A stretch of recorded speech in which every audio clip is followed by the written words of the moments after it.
समय कभी भी इंसान के बताए रास्ते पर नहीं चलता। इंसान को समय के बताए रास्ते पर चलना पड़ता है।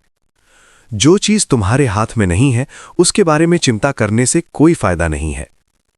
श्री कृष्ण के प्रेम पर विचार। प्यार आत्मा से होता है, शरीर से नहीं। जो शरीर से होता है वो केवल आकर्षण है, जो आत्मा से होता है वही अनंत प्रेम है।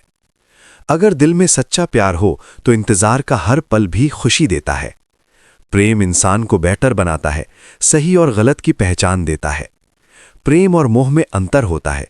जो असल में प्रेम है उसमें कोई मोह नहीं होता। हमेशा याद रखें, इस दुनिया में प्रेम से ज्यादा मधुर कुछ भी नहीं है। सच्चा प्रेम वो है जो उपेक्षा सहने के बाद भी क्रोध और बदले की भावना से मुक्त रहता है। मृत्यु और आत्मा पर गीता के उपदेश। परिवर्तन संसार का नियम है। जिसे तुम मृत्यु समझते हो वही तो जीवन है। मेरा तेरा, छोटा बड़ा, अपना पराया, सब कुछ अपने मन से मिटा दो, फिर देखो सब तुम्हारा है और तुम सबके हो। आत्मा का ना तो जन्म होता है और ना ही कभी मृत्यु होती है। शरीर नष्ट हो जाने पर भी आत्मा नष्ट नहीं होती। आग, जल, वायु, पृथ्वी और आकाश, इन तत्वों से बना हमारा शरीर नश्वर है, लेकिन शरीर के अंदर रहने वाली आत्मा का कभी नाश नहीं होता। जिसने जन्म लिया है उसकी मृत्यु निश्चित है, और जिसकी मृत्यु हुई है उसका पुनर्जन्म भी निश्चित है। इसलिए अपने अनिवार्य कर्तव्यों का पालन करते हुए तुम्हें शोक नहीं करना चाहिए। जैसे मनुष्य पुराने कपड़ों को त्याग कर नए कपड़े पहनता है, वैसे ही आत्मा भी पुराने शरीर को त्याग कर नया शरीर धारण करती है।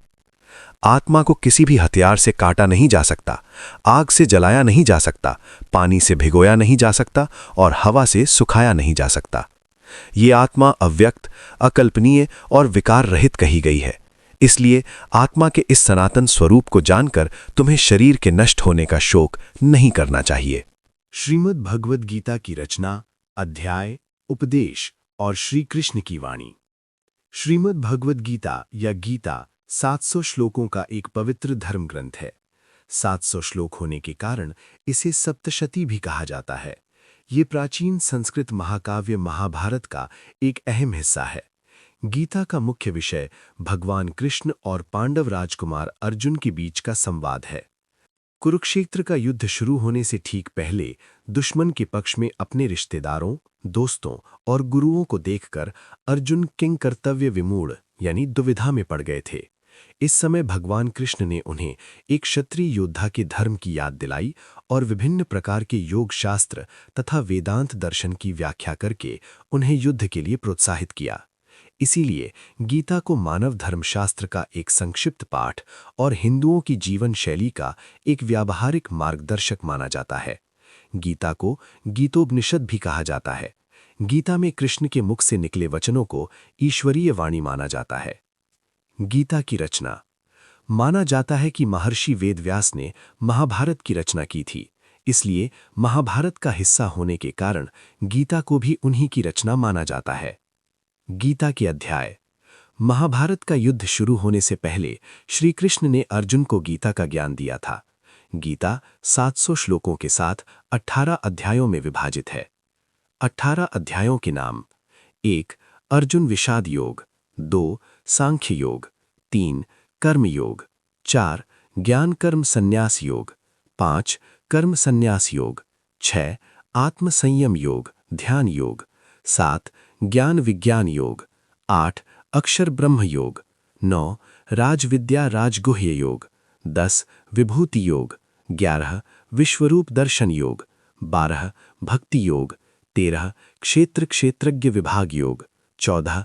गुणत्रय विभाग योग, 15. पुरुषोत्तम योग, 16. दैवासुर संपद विभाग योग, 17. श्रद्धात्रय विभाग योग, 18. मोक्ष संन्यास योग। श्रीमद् भगवद गीता के उपदेश और भगवान श्री कृष्ण की वाणी। भगवद गीता का मुख्य उद्देश्य अज्ञान के अंधकार में डूबे इस संसार के बंधनों से मनुष्य का उद्धार करना है। हर इंसान किसी न किसी तरह से दुख सह रहा है। जैसे कुरुक्षेत्र के युद्ध के समय अर्जुन भी एक बड़ी दुविधा का सामना कर रहे थे। अर्जुन ने भगवान श्री कृष्ण के प्रति समर्पण कर दिया, जिसके परिणाम स्वरूप भगवान ने उन्हें गीता का तत्वज्ञान देकर मोहमुक्त किया। आज के समय में हम भी अर्जुन की तरह ही चिंता और घबराहट से घिरे रहते हैं। इन चिंताओं से मुक्ति पाने के लिए गीता की वाणी हर व्यक्ति को सही रास्ता दिखाती है। यहाँ भगवान श्री कृष्ण के कुछ अनमोल विचार दिए गए हैं जिन्हें हमें अपने जीवन में अपनाना चाहिए। श्री कृष्ण के अनमोल विचार। जीवन न तो भविष्य में है और न ही अतीत में, जीवन तो केवल इसी पल में है, यानी इस वर्तमान पल को महसूस करना ही जीवन है। जो व्यक्ति सभी इच्छाओं को त्याग देता है और मैं और मेरा की लालसा से मुक्त हो जाता है, वही सच्ची शांति प्राप्त करता है। बहुत से लोग सोचते हैं कि संसार में कर्मों को त्यागना ही संन्यास है। वे हर काम को बंधन या दुख का कारण मानते हैं, लेकिन वे गलत हैं। कर्म को छोड़ना नहीं, बल्कि कर्म फल के लालच को छोड़ना ही असली त्याग या संन्यास है। नरक के 3 द्वार होते हैं: काम, क्रोध और लोभ। जब कोई व्यक्ति अपने लक्ष्य को प्राप्त कर लेता है तो उसके जीवन के सभी दुख दूर हो जाते हैं और जीवन नई खुशियों से भर जाता है। जिसके लिए सुख दुख, मान अपमान सभी समान है, वही सच्चा सिद्ध पुरुष है। केवल कमजोर लोग ही भाग्य को दोष देते हैं, जबकि वीर अपने भाग्य का निर्माण खुद करते हैं। कोई भी व्यक्ति जीवन में जो चाहे वो बन सकता है, यदि वो पूरे विश्वास के साथ उस विषय पर लगातार चिंतन करे। कर्म किए जा, फल की चिंता मत कर। अहंकार ही लोगों के बीच भेदभाव पैदा करता है। अगर अहंकार न हो तो परमात्मा से अलग होने का कोई कारण ही नहीं बचता। जो होने वाला है वो होकर रहेगा, जो नहीं होना है वो कभी नहीं होगा। जिसके मन में ऐसा पक्का विश्वास है, उसे चिंता कभी परेशान नहीं करती, नहीं कर सकती। बाहरी चीजों के दिखावे वाले त्याग को असली त्याग नहीं कहते। मन से त्यागना ही सच्चा त्याग है। हमारी कामना और आसक्ति ही बंधन है, संसार नहीं। जब भी सत्य और असत्य की लड़ाई होती है तो सत्य अकेला खड़ा होता है और असत्य की सेना विशाल होती है, क्योंकि उसके पीछे मूर्ख, लालची, स्वार्थी और धोखेबाज लोग होते हैं। हे अर्जुन, जब जब इस संसार में धर्म की हानि होती है और अधर्म बढ़ता है, तब तब धर्म की रक्षा के लिए मैं इस पृथ्वी पर अवतार लेता हूं। जो व्यक्ति अपनी 5 कर्मेंद्रियों को वश में कर लेता है लेकिन मन ही मन सांसारिक विषयों का स्मरण करता रहता है, वो मूर्ख खुद को धोखा देता है और उसे पाखंडी कहा जाता है। सज्जन व्यक्ति हमेशा अच्छे चरित्र वाले लोगों के साथ रहना चाहता है और नीच व्यक्ति हमेशा नीच चरित्र वालों के साथ। जिसका जन्म जैसे स्वभाव के साथ होता है, वो अपनी उस प्रकृति को कभी नहीं छोड़ता। तुम्हारा क्या चला गया है जिसके लिए तुम रो रहे हो? तुम क्या लाए थे जो तुमने खो दिया? तुमने क्या पैदा किया था जो नष्ट हो गया? तुम आते समय कुछ नहीं लाए थे, जो लिया यहीं से लिया, जो दिया यहीं दिया। जो प्राणी लोभ, मोह, क्रोध, अशांति और ईर्ष्या से मुक्त है, मैं उसी के भीतर वास करता हूं। हे अर्जुन, मैं ही अतीत हूं, मैं ही वर्तमान हूं और मैं ही भविष्य हूं। मैं सभी प्राणियों में वास करता हूं। जो मुझे सच्चे मन से याद करता है, मैं हमेशा उसके साथ रहता हूं। श्रेष्ठ व्यक्ति जैसा आचरण करते हैं, आम लोग भी उसी का अनुसरण करते हैं। वो जिसे आदर्श मानता है, पूरी दुनिया उसी के पीछे चलती है। उत्साह से बड़ा कोई बल नहीं है।